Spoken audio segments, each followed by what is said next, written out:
What is to lead from the heart? How can you describe this form of leadership? To truly be open and honest, and I mentioned vulnerability earlier. People associate vulnerability with weakness, but it's strength. It's easier to really wall yourself off as opposed as it is to just open yourself up to the world. And it's funny, I had a guy who's a friend of mine who's very conservative Republican that read the book, and he said, well, this isn't what I thought it was going to be. I said, what do you mean? And so many people assume it's by a former politician that it's going to be on politics, but it's not. It's on leadership. And unfortunately, these days, people don't associate those two terms. But he said, I thought it was going to be one thing, but it was just you getting up, walking around naked for 9 chapters. Well, yeah, but it's honest. And I think that's why it's touching people or connecting with people. But that's what that vulnerability, but I would go back to love the people you serve, whether it's in your business, love and value the people you serve.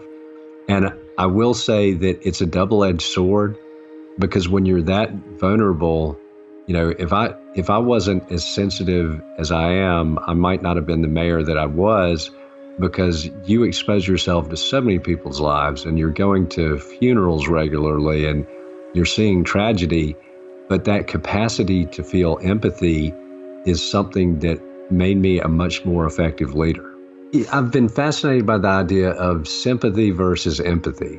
It's easy for all of us to have sympathy, but empathy means, I think, and that's probably, you know, the vulnerability. Yes, I would say that equated to a lot of empathy with me while I was in office, because I was actually out there with the people I served. So when the community would go through a tragedy, I was experiencing it in real time and in a leadership role. I'll give you an example. My final year in office, I thought, well, which was 2014, I'm like, oh man, you know, I'm at the end here, I'm just going to cruise to the end. Well, we had the storm of the century, this ice storm here in Augusta. And so I had to lead through that. To go through the midst of that and people know that I was there with them, I think that's part of leadership.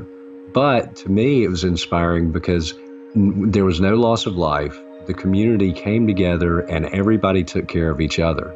And that to me, I'm a kid who grew up thinking that we should treat everybody the same every day as we do on Christmas. But I think that was our community's finest hour to go through that incident. And it happened in my last year. But having that connection to the people and that bond of trust, when I was putting out information, they knew that they could trust it.